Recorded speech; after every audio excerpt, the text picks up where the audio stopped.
questions that you guys put for life advice, whether it be big life advice questions or things that you might feel embarrassed or you find difficult to talk about in real life with people. So you've put them here for me, which I am incredibly appreciative that you felt you could be that vulnerable and open up with me. I think that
it's like, well, even if the worst case happens and they leave, yes, it will be insanely hard, but it means they're not for me.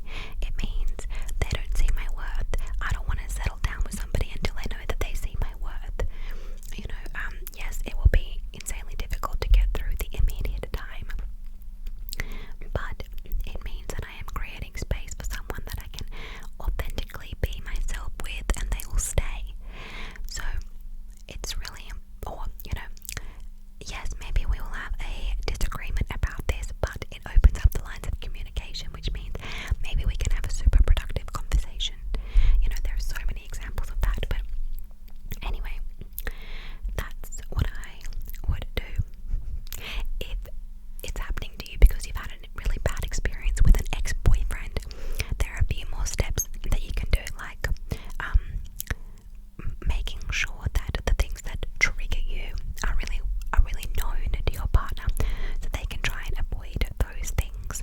Or if they can't avoid them because sometimes they just life things, then they know what to do if you start getting reactive. Like, they understand, okay, and this is, I guess, where your partner can be a part of it. It's like, okay, if you are starting to get triggered, then they understanding why you are triggered, they can come at it from a place more of like, it's okay, I'm here, rather than like, why are you asking me that? What are you doing? But it's not their responsibility. I first want you to do the other stuff, but this is like a what they can do to help. Wow, this video is going to be long because that was just question number 1. Far out. I might have to do this in 2 parts. Okay, how to trust again. I used to be easy, but I had a terrifying experience that made me afraid and distrusting of new people. I had a very porous boundaries, but now I have the opposite problem. So advice on how to have healthy boundaries would be so helpful. I feel like others would benefit too.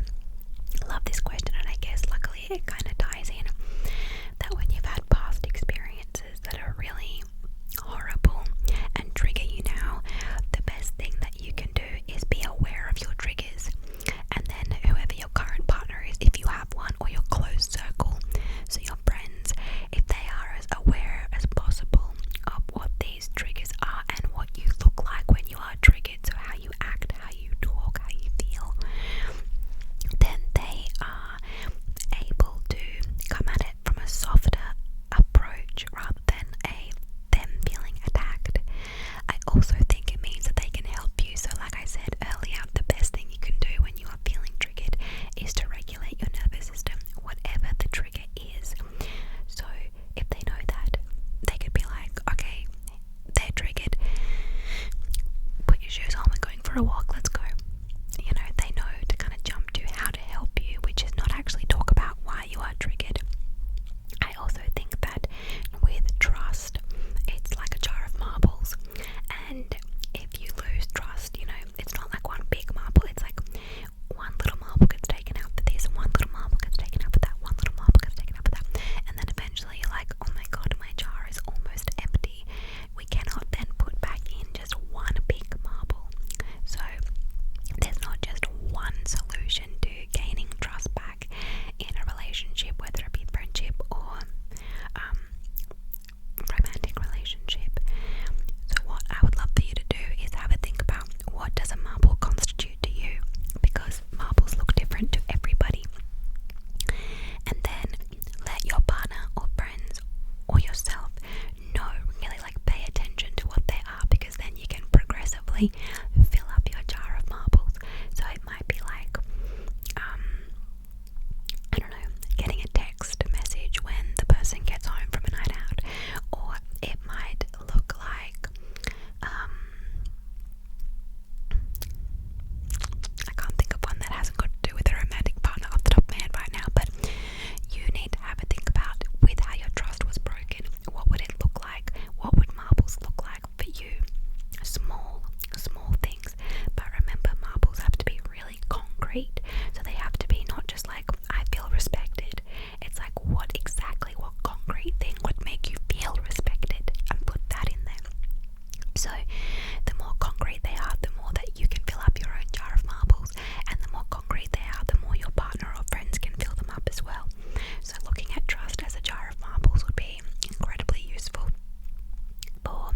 regaining trust and having too tight boundaries, they will start to soften the more your brain gets evidence that it is okay and it's safe.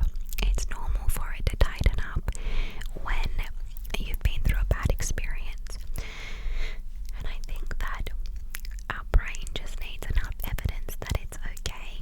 So again, regulating your nervous system, filling up your jar of marbles, I think will be hugely beneficial for you, feeling like it's okay to let people in again. What inspired you to make the switch from being a personal trainer to psychologist, and how much schooling did it take to become a psychologist? Much love, keep up the amazing work. Thank you, thank you, thank you, thank you, thank you. I was actually only a personal trainer whilst I was studying to become a psychologist, because it takes 6 years full-time study in Australia to become a psychologist, and I didn't want to work in a bar because I'm horrible with late nights, and I just thought, hey, I love health and fitness.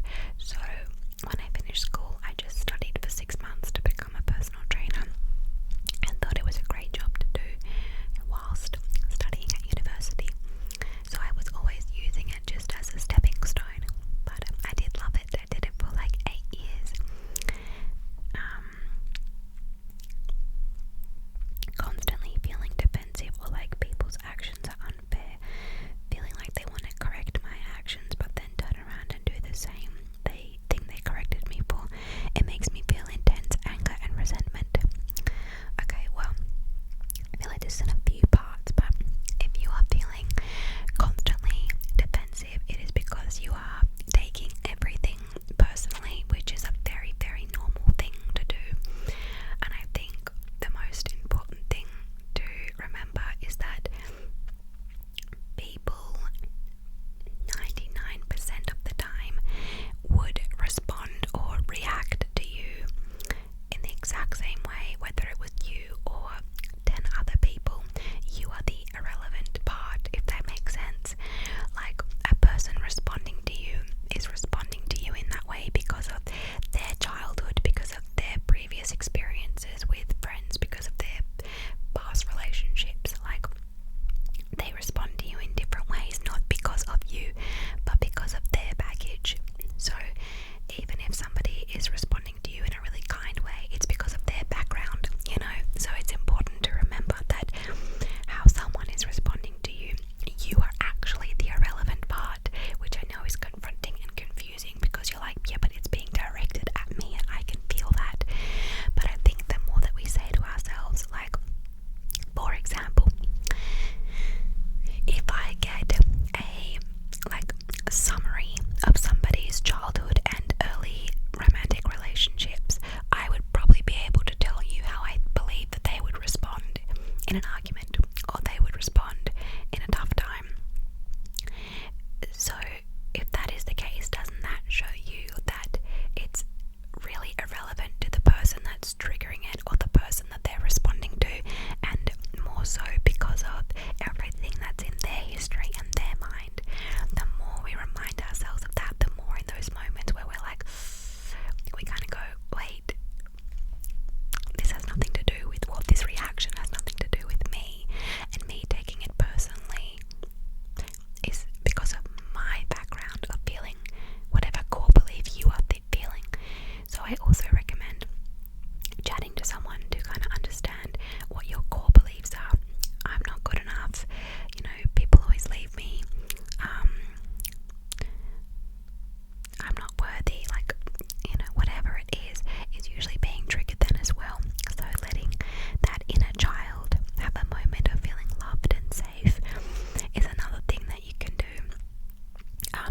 The last thing that I would say is that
into my body today to help that why, to help that end goal.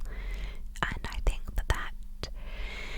that's really helped me, in moments where I've been like, after Christmas, like, I really want to lose a little bit of weight or something. Then I say to myself, I'm going to put this food into my body and not that food into my body. Not because it's going to help me lose weight, but because it's going to help me have energy for longer. It's going to help me, maintain muscle. It's going to help me be able to get up out of my chair when I'm 75. I'm going to go and do this training session because I want to fight off the disease, or because I want to be able to run after my kids for a long time, or because I want to be able to go on holidays with my husband when I'm 85 years old and still go dancing, and then I know that if you are nurturing and looking after your body, more often than not, I enjoy the physical impacts that it has anyway on the outside. But I think the biggest thing is changing your why and asking yourself, what is this food going to do to my body? All food is food. You can eat everything. I eat everything. I just sometimes say to myself, what does this do inside my body? Not like, how's this going to make me look? So I'll be like, if I have this, yeah, I'm going to get energy, but it's going to go pretty quickly. And if I'm like, that's okay, I'm fine with that, then I do that. Trying to let yourself ask, what is this going to do inside my body?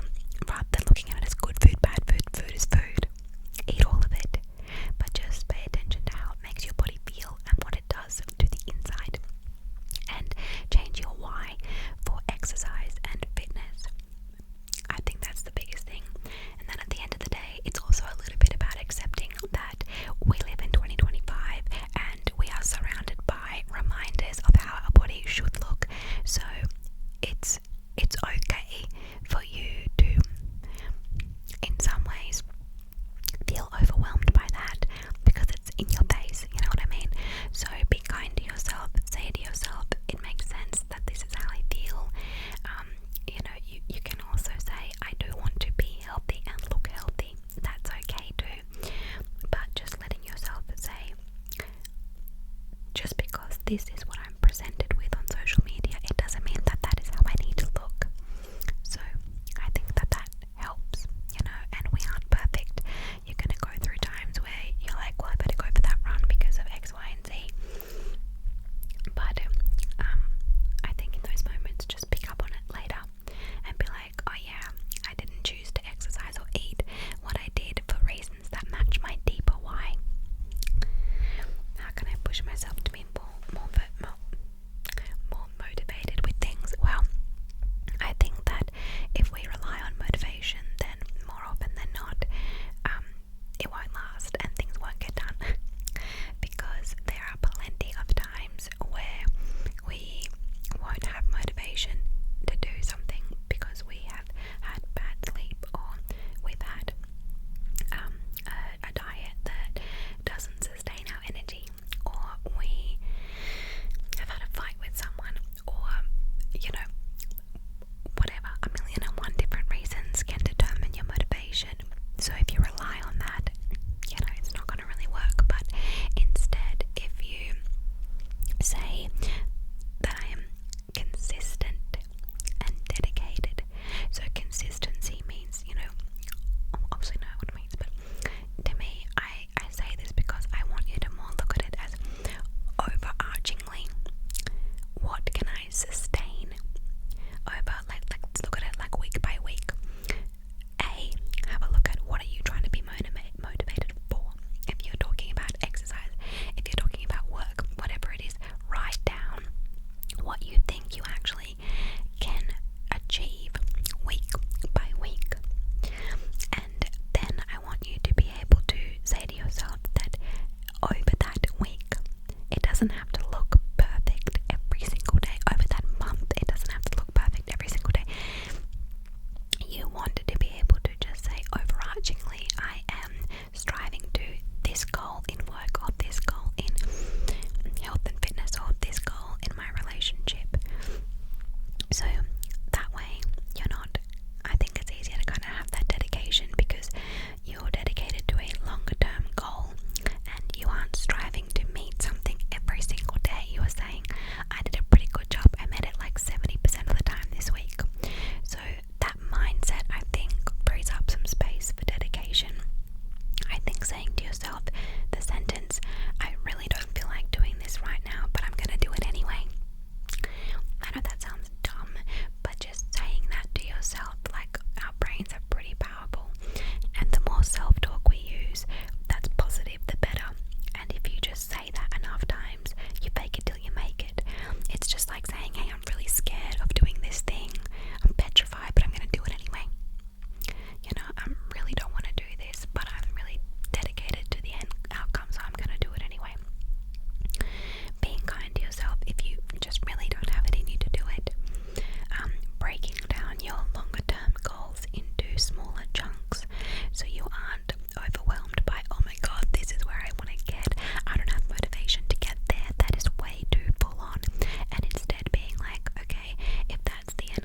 language? What might your core beliefs be? What does your inner critic sound like? You know, all of these kinds of things, you might write them down and Google them. They're quite important, you know, how you talk to yourself, your inner critic. If you can change that voice to be something soft and kind, then I think you really better yourself as a person. If you can identify what really makes your heart happy, that is a really hugely powerful thing. And the most important ingredient, I think, to bettering yourself as a person is gratitude. Gratitude is the brain's natural antidepressant. Not saying that you have depression, but it's just the brain's way of being able to truly feel fulfilled and relish in the now and in what you do have. And I think that the best people are people that are truly grateful when times are really, really tough, and I mean really, really tough, and they can still find something that they are grateful for, and they really feel it. They're not just like, oh, I'm grateful because my friend bought me a coffee, full stop. It's like, I'm grateful for my friend because she bought me a coffee, and that made me feel like she really cared about me and prioritizes me, which makes me feel pretty special. Really go like that next level down when you are trying to write down what I'm grateful for. Why are you grateful for it? How did it make you feel when they did that thing? This is how I think that people can be the best versions of themselves.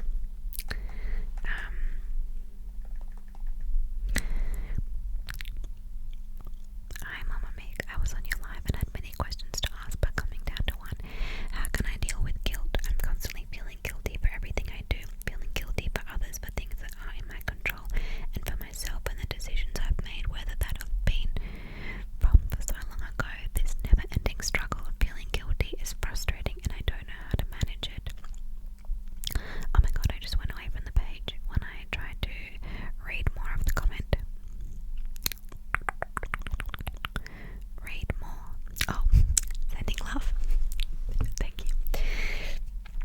Okay, so guilt is a really heavy emotion, and I think that guilt and shame can quite often feel similar, and I feel like the biggest difference is shame is like you're just stuck in concrete. It's this emotion that you just can't do anything with, but guilt, I feel, is one that you can actually say, okay, what am I guilty about? What can I do differently? How can I learn from this? So rather than just saying I feel guilty and trying to either ignore it or, you know, move away from it, trying to say to yourself, okay, if I keep being guilty for this thing, this feeling keeps coming up, what could I have done differently? And what can I do differently moving forward? If you get to a point, like I can see you've said stuff about control, if there is nothing that you could have done differently, you have to try and learn to truly hear that. You have to regulate your nervous system in those moments, and you have to learn to speak to your inner child and change your inner critic. So you probably have a pretty nasty inner critic that's a bit mean to you, that says things like, you didn't do good enough, you were so mean to that person, you are mean, you aren't enough, you this, you that. I think the best thing that you could do is to chat to somebody on understanding your inner critic and changing your inner critic and being able to be softer and kinder to yourself. I think that if you look at something and you realize that there is something in your control, then write down how you could do it differently next time, so that your brain is getting that acknowledgement of like, okay, we don't like that we did that thing, we acknowledge that, we get that, we acknowledge that we can't change the past, but we can in the future do things differently. What was in my control in that situation? This, okay, great, what can I do differently to avoid it next time? That, great, this was not in my control, so this I need to learn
only thing left that is in your control is not being with that person, and that's incredibly, incredibly tough. But again, better for you in the long run. But that is, if this doesn't work, the other thing that is in your control is communication. It's like a ping pong table. You know, if one person puts the bat down, the ball can't go back and forth. So take a look at, in arguments or disagreements, what is within your control. How can you put your bat down? Can you walk away? Can you give it space, you know, for at least 25 minutes so you guys can kind of calm down? But, you know, decide that before you have a disagreement. Be like, when we have a disagreement, here's the code word we're going to use, so that when we do have disagreements, one of us can walk away and have space, and we know it's not somebody storming away from us. They will come back, you know. Try and understand how they heal up. Try and understand what their childhood looks like, so that you can come at it from a different angle. Go to couples therapy. I'm a huge believer in couples therapy, not only because I am one, but because I've seen the success so many times. You know what I mean? And that's my biggest advice. What can you do differently? What can you do differently in those times? And seeking help. And if none of those things work, unfortunately, being with somebody else, because communication is everything. But I do think understanding their childhood would really help you in those times. More often than not, if somebody goes silent treatment or yelling, it's because they are in fight or flight. So if you can try and stop a conversation before it gets to that point, and then say, like, let's come back to this tomorrow, and learn to try and have those conversations when you're both in a really regulated state, it should get better. But if you have a partner that won't ever come back to the conversation, that's really, really hard. And I would personally say, try and get some external help. How do I get help with anxiety, and how can I even know that I have it? For sure, I have all the signs and symptoms, but I have a very strict family where talking about this stuff isn't normal, so getting tested for it and talking about it isn't an option. Well, first of all, I'm really sorry that you are in an environment that you feel like you can't speak about your anxiety. That's super, super tough. And I'm really sorry for that. I think that needing to get diagnosed, well, it's a two-headed answer, I guess. I don't really think that labels are necessary, because I believe that most mental health conditions are helped in the same way, not by the same medications. If you feel like your anxiety is so crippling and you have tried all the other tools that I've spoken about, then medication is an amazing tool in that toolbox. And I would, if you live in Australia, I don't really know for other countries, but if you live in Australia, I would just go to the GP and they can help you with medication. You don't have to even tell your family, as long as you're the right age, obviously. But outside of needing medication, and even with medication, they don't necessarily put like a big label on it, but outside of medication, I believe that labeling it isn't necessary. For some people it's really beneficial, but instead it's just like, I don't feel good, you know, I feel that my mental health is not great, so what can I do to help it? Regulate my nervous system. You can regulate your nervous system and incorporate that into your daily life, the daily routine. You know, getting physical movement every day, eating the food that makes your brain feel the best, having cold showers, having laughter, you know, watching something that makes you really truly deep belly laugh, having a 30-second hug with someone you feel safe with, you know, doing deep belly breathing,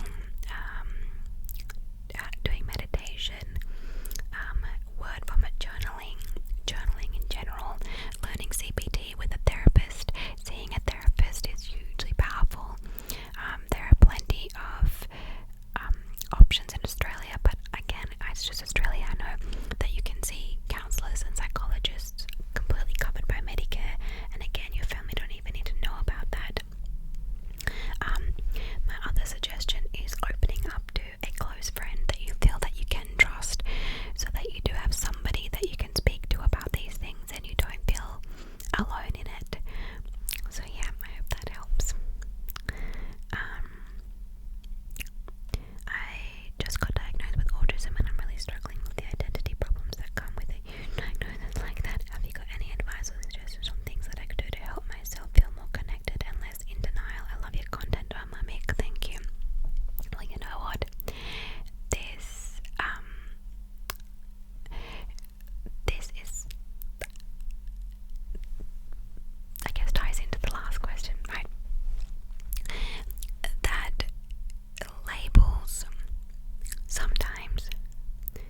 really detrimental to people.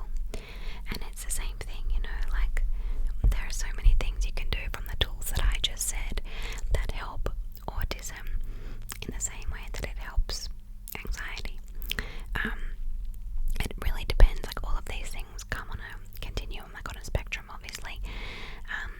So it depends on how much it's impacting your daily life, but I guess in terms of just accepting the diagnosis now that it is there, I would just say to yourself, what does this diagnosis change about who I am as a person?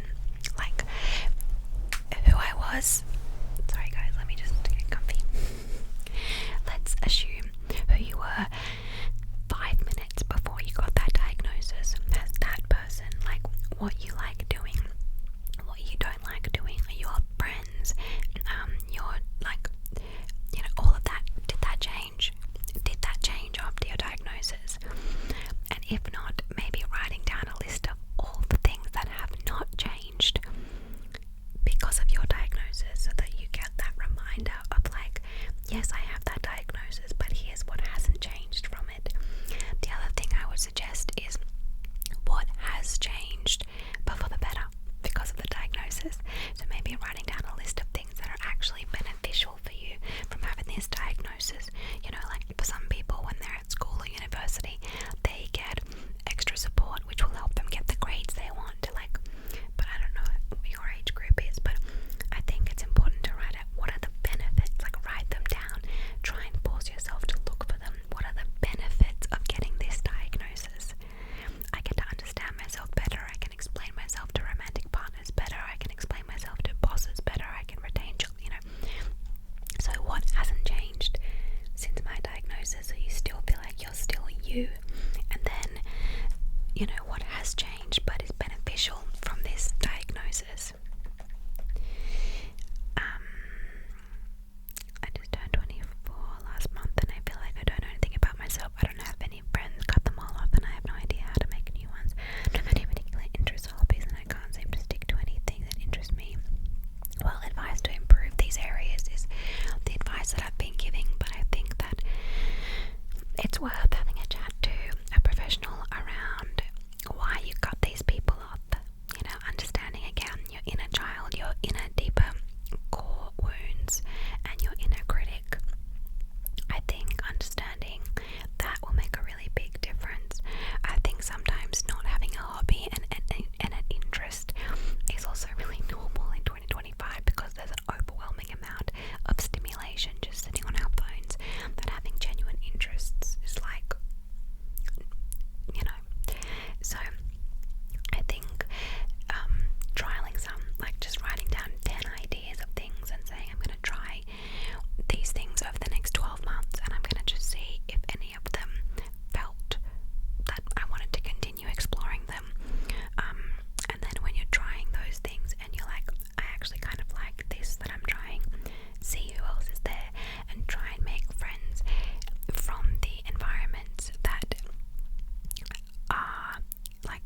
depression. Personally, I've had my struggles since around 16. I'm now 21. I've been off and on every year, but can immediately tell when it's coming. I just hope I find some ways to cope. Maybe beat it, if that makes sense. It makes sense, absolutely, and I'm sorry that you've had to struggle with this for such a long time. I think that one of the absolute best things anyone can do, and I'm gonna sound like a broken record today, is speak to a therapist, but one you really click and connect with. Do nervous system regulation work every single day and find your baseline. So you might need to do several things. You might need to do just one, but play around with finding your baseline, which I talk about in my anxiety video last week.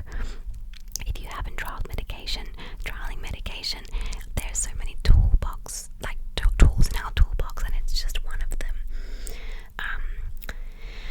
Trying to understand, maybe, I guess, reflecting a little bit more on earlier life and maybe where this comes from. You know, sometimes like healing that inner child can make a really big difference to the now.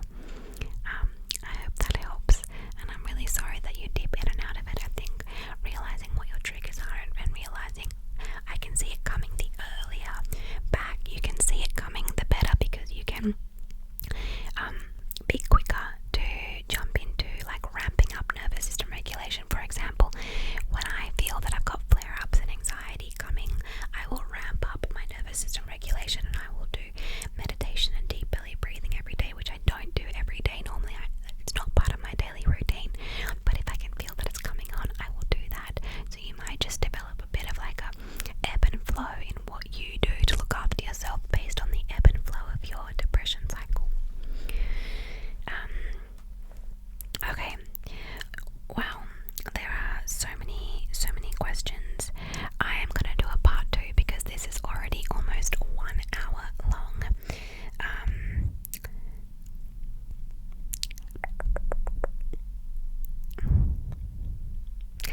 There is one question here in Swedish about shame, and that it will have the same answer as the question about guilt before. Shame is, an unhealthy place to sit in. Guilt will at least help you come from a place of, okay, well, what could I have done differently? Look at your circle of control. What can you control? What can't you? I already gave the answer before. But, and the same thing to say, like you're saying about,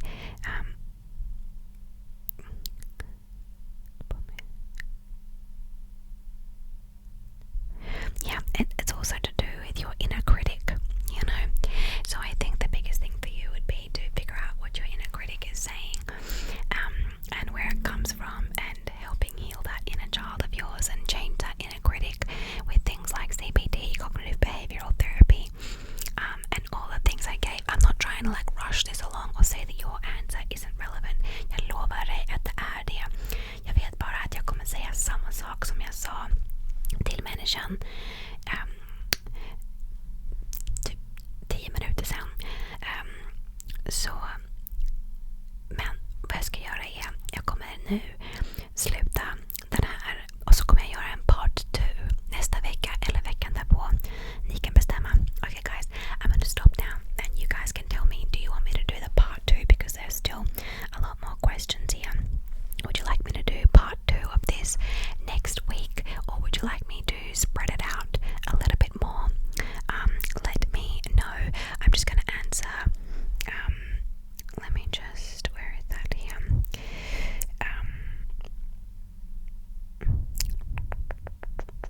Yep, okay.